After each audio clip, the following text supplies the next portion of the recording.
in an ancient temple in South India, Krishna is on his altar with his flute and sweet smiling face, and he had a very nice relation with one of the devotees there who was a sweeper sweeping the temple. So now once the sweeper goes to Krishna and says, I pity you sometime. So Krishna says, why is that? So he said, don't you get tired? You're all the time standing in one position. You don't even get to sit or sleep or take rest. Look at me, I work whole day, I clean the temple, but at the end I do take rest. But you don't have any rest, you simply stand there. So then he said, my Lord, if you allow, I would like to serve you. So Krishna says, how is that? So he says, why not we just exchange places for a day and then you go and take rest? So Krishna says, that can be done, provided the condition is that you don't do anything except just stand there in my place. Don't make any decisions, don't do anything. The sweeper says, well, anyway, you are talking as if you do a lot of things. What do? You anyway stand there, with your flute. I'll also do the same thing. So Krishna says, mind that condition, okay, don't do anything. Promise, I don't do anything. So then the day arrives and they change places. And now the sweeper is standing there like this. So then one very rich man comes to the temple. So he looks at the Lord and he's like praying, and then after praying, he just opens his money purse and takes out 2 crisp notes of 2,000 rupees, puts them in the hundi, and then he's just joining his hands in a prayerful mood. But then what happens, his money purse, which is full of, cash money, he just forgets it near the hundi and he leaves. Now the second man comes there, he's a very poor man, just takes out few coins, a rupee coin and a 2 rupee coin, and puts it in the hundi. And in a very prayerful mood, he's telling the Lord, my Lord, we have nothing to eat at home, haven't eaten for several days. Oh, please bless us, please take care, please protect my family. And then after the prayer is over, when he just opens his eyes, he sees there the money purse, the rich man's money purse. And then he just takes it as if it's Krishna's blessings. So he just looks here and there, doesn't find anybody claiming it. He takes the purse and walks away. And then after some time, a sailor walks in. The sailor is in a very prayerful mood and he's been there for like a half an hour or so praying, I'm going for sailing today, I don't know when I'll be back, please take care of my family, please see that the ship sails well, the waves don't give us trouble. He's just praying and praying. And after some time, he sees the rich man walks there with the police, or he's all there with the policeman, and he's like, somebody in the temple must have taken my money purse, but the temple is empty, there is nobody except the sailor. So then he just says, oh, this man must have taken my money purse.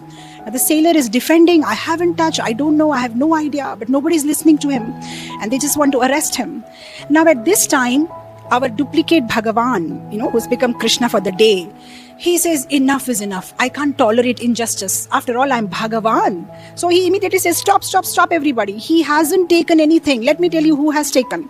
So then he clarifies. You see that poor man who had just gone, he must be on the way. He has taken the purse and the sailor has not taken. So now the things get sorted out. So that day evening after Sandhya Arati, when they again exchange places back, so Krishna is asking the sweeper, so how was your day? The sailor says, oh, it's tiring. I had to sort out so many issues. And Krishna is like, sort out issues? I guess we had an agreement that you won't do anything. He said, no, but I had to, there was an injustice happening. And then he explains the whole thing to Krishna.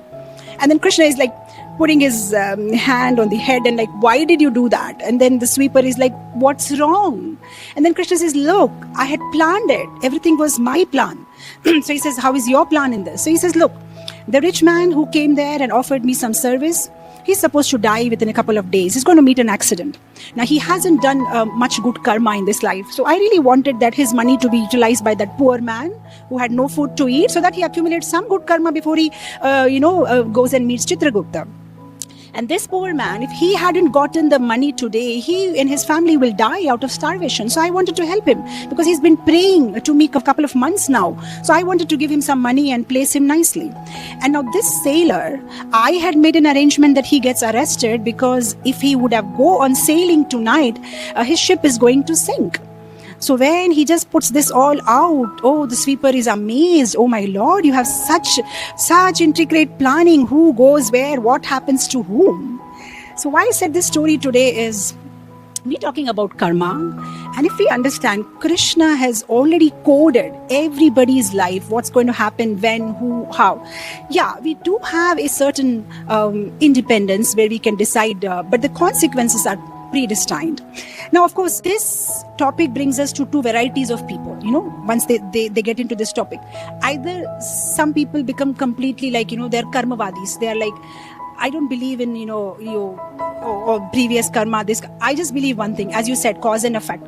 Work hard, get the result. And that's about it. And then there are some people who are like, even if we work hard, what is the use? Everything is predestined, right? So some people, they become like, they work very hard. But again, the problem is because the equation is not only cause is equal to effect. There's a lot of equations. That is why there is every possibility that they may get frustrated, right? Sometimes you see even the life of students. They work very hard, study very hard. But whatever they have studied never came in the question paper and they failed.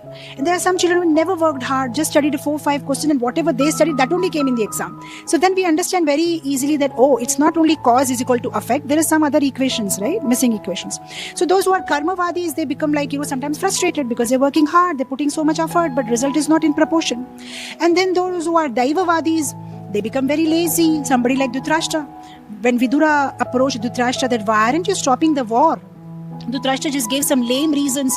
What can I do? It's all predestined. This is what is supposed to happen. And Vidur said, no, you have a choice. You can't stop Duryodhan from doing this, right? So what do devotees do? We are neither karmavadis, we are neither daivavadis, we are a mixture. That means we don't become lazy, we do action. And then after doing the action, we wait for the result or the consequence or the sanction, or we wait for the sanction of the Lord, right? For example, there is a farmer. Now, if the farmer can't say, what's the point of plowing the fields? I'm not sure if it's going to rain or not, and rain is in Lord's hand. No, the farmer plows the field and the farmer waits for the rain.